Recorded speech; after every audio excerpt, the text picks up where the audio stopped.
Manusmriti episode 46 अध्याय 9 चोर दुष्टों का निग्रह। मंत्री और न्यायाधीश जिस मुकदमे को अनदेखा करें उनको राजा को स्वयं देखना चाहिए और अपराध साबित होने पर उन पर 1000 पर दंड करना चाहिए। ब्रह्मघाती, मद्यप, चोर और गुरु पत्नी से समागम करने वाला, इन सबको महापातकी की मनुष्य जानना चाहिए। ये चारों यदि प्रायश्चित न करें तो राजा को धर्म अनुसार शारीरिक शिक्षा और धन दंड भी करना चाहिए। गुरु पत्नी गामी के मस्तक में भग चिन्ह, शराबी के मस्तक में मध्य पात्र के आकार का चिन्ह, चोर के कुत्ते के पैर का चिन्ह और ब्रह्मघाती के मस्तक में सिरहीन धड़ का चिन्ह अंकित करना चाहिए।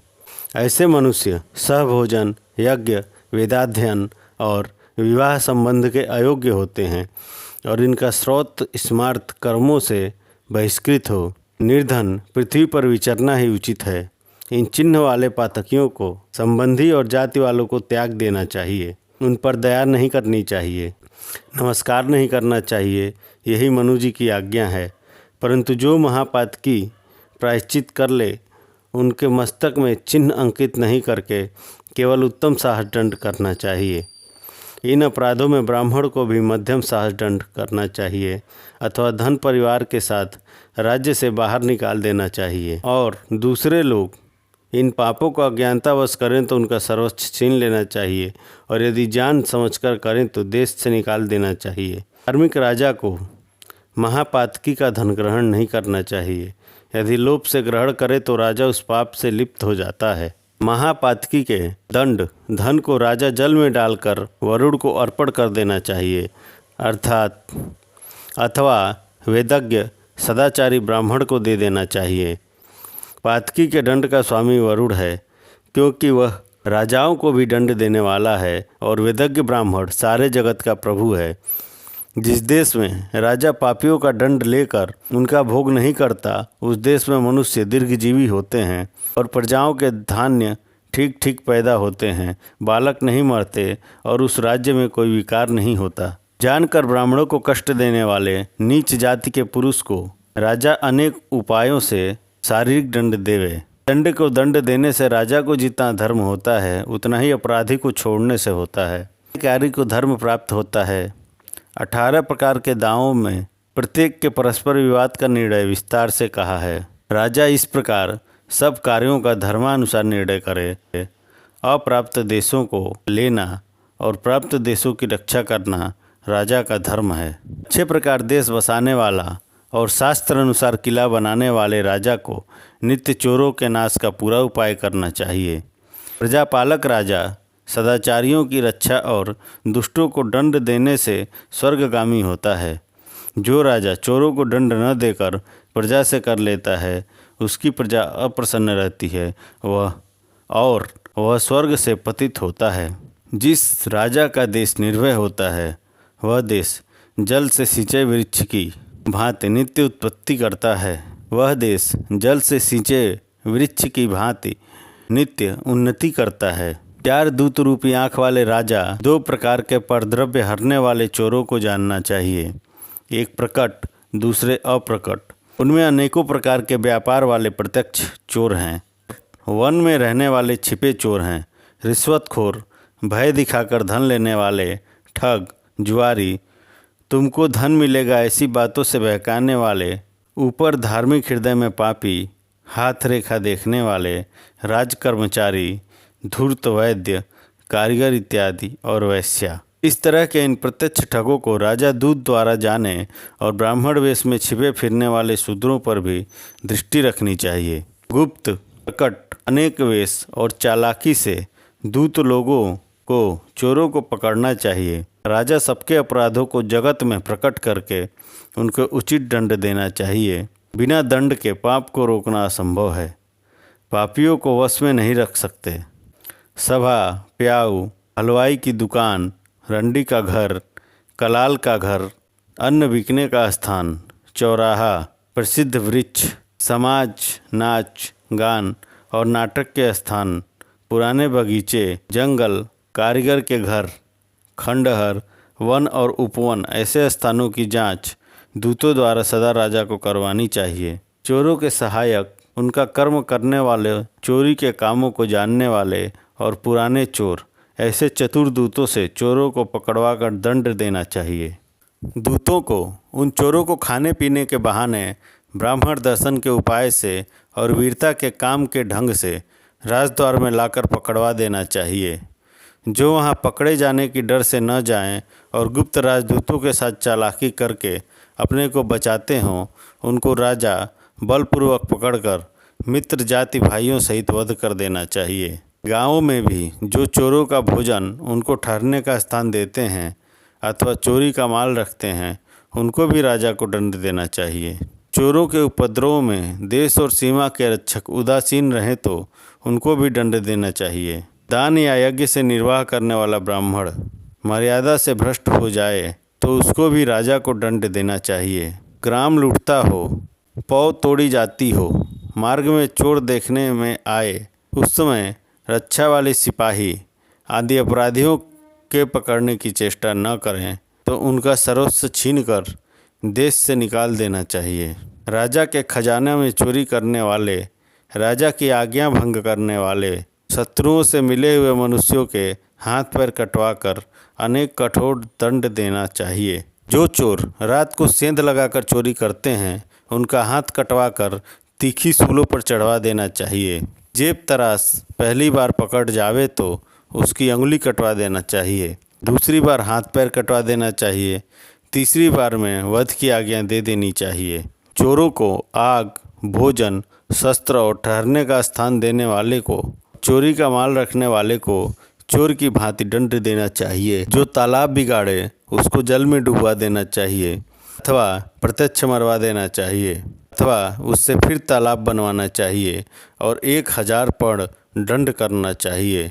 राजा का अन्न भंडार, शस्त्रशाला और देव मंदिर तोड़ने वाले को और हाथी, घोड़ा, रथ चुराने वाले को बिना विचार मृत्यु दंड दे देना चाहिए। जो पूर्व से सबके काम में आने वाले जलाशय के जल को अपने वश में कर लेना चाहिए अथवा जल के प्रवाह को रोकना चाहे, उस पर 250 पर दंड करना चाहिए। जो निरोग होकर भी मुख्य सड़कों पर मल आदि अपवित्र वस्तु डाले, उस पर 2 कारसा पर दंड करना चाहिए और वह मल उसी से उठवाना चाहिए। परंतु रोगी, बूढ़ा, गर्भिणी, बालक ऐसा करे तो उनको मना कर देना चाहिए और वह स्थान शुद्ध करवाना चाहिए। यही मर्यादा है। चिकित्सा करने वाले उल्टी चिकित्सा करें तो पशु आदि के विषय में 250 पर्ण और मनुष्यों के विषय में 500 पर्ण दंड करना चाहिए। नदी के पुल का काट, राज पताका का डंडा और मूर्तियों को तोड़ने वाले को उन सबको फिर बनवा देना चाहिए और 500 पर दंड देना चाहिए। अच्छी वस्तु को दूषित करने, तोड़ने और मड़ियों के बुरा भेदने में 250 पर दंड करना चाहिए।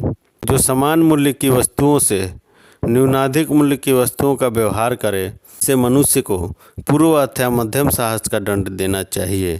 राजा को मार्ग में बंदी घर बनवाना चाहिए, जिससे दुखी और पापी सबको दिखाई देने चाहिए। पर कोटे को तोड़ने वाले और उसकी खाई को भरने वाले और राजद्वारों को तोड़ने वालों को तुरंत देश से निकाल देना चाहिए। सब तरह के अभिचारों, मारण आदि जिसके ऊपर किया गया हो वह न मरे और वह शिकरण, उच्चाटन आदि से भी कोई काम सिद्ध होता हो तो उस पर 200 पर दंड करना चाहिए।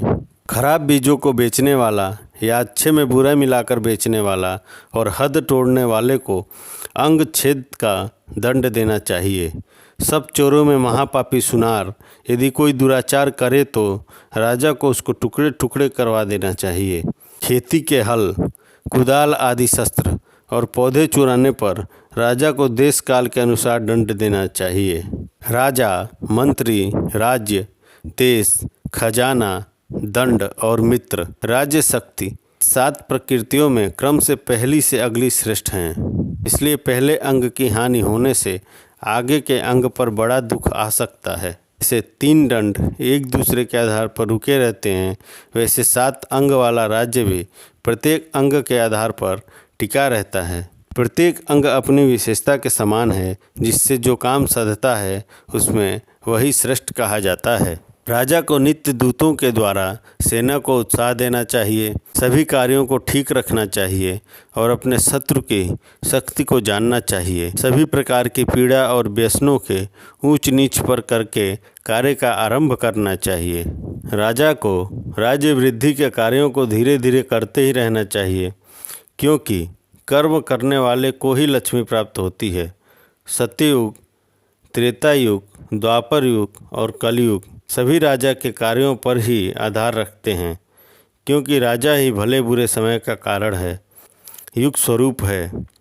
जब राजा आलस्य निद्रा में समय बिताता है तो कलयुग, सावधानी से राज्य करता है तो द्वापर, जब अपने कार्यों में लगा रहता है तब त्रेता, और जब शास्त्र अनुसार कर्मों का संपादन करता है तब सतयुग होता है। इंद्र, सूर्य, वायु, यम, वरुण, चंद्र, अग्नि और पृथ्वी के तेजोमय प्रकाशमान आचरणों से राजा को जगत में व्यवहार करना चाहिए। इंद्र वर्षा ऋतु के 4 मास जल वर्षा करके प्रजा का मनोरथ पूर्ण करता है, वैसे ही राजा को इंद्र के आचरण से अपने देश की प्रजा को संतुष्ट रखना चाहिए। जैसे 8 मास सूर्य अपने तेज से पृथ्वी का जल खींच लेता है, वैसे ही राजा को सूर्य की भांति आचरण करके प्रजा को दुख न देते हुए राज्य करना चाहिए। जैसे वायु प्राण रूप से सब प्राणियों में विचरण करता है, वैसे ही राजा को भी दूतों से अपने देश का समाचार लेते रहना चाहिए। जैसे यम समय पर मित्र शत्रु सबको शिक्षा देता है, वैसे राजा को यम के समान सारी प्रजा पर शासन करना चाहिए। जैसे वरुण अपराधियों को अपने पासों से बांधता है, वैसे राजा को वरुण होकर पापियों को दंड देना चाहिए। जैसे मनुष्य पूर्ण चंद्रबिंब को देखकर खुश होते हैं, वैसे प्रजामंडल जिस राजा को देखकर खुश होता हो, उस राजा को चंद्रव्रतधारी मानना चाहिए। पापियों पर अग्नि के समान प्रताप रखना, दुष्ट मंत्रियों को मरवा देना यह अग्निवत है। जैसे पृथ्वी समस्त प्राणियों को समभाव से धारण करती है, वैसे ही राजा को भी समभाव से प्राणियों का पालन करना चाहिए। इन सभी और दूसरे भी उपायों से राजा को व्यवहार करते हुए स्वराज्य अथवा पर राज्य के चोरों को दंड देना चाहिए। मित्रों, वीडियो को लाइक करिए, चैनल को सब्सक्राइब करिए और वीडियो को अपने हिंदू स्वजनों में ज़्यादा से ज़्यादा शेयर करिए। धन्यवाद। मिलते हैं अगले एपिसोड में। जय हिंद, जय श्री कृष्णा।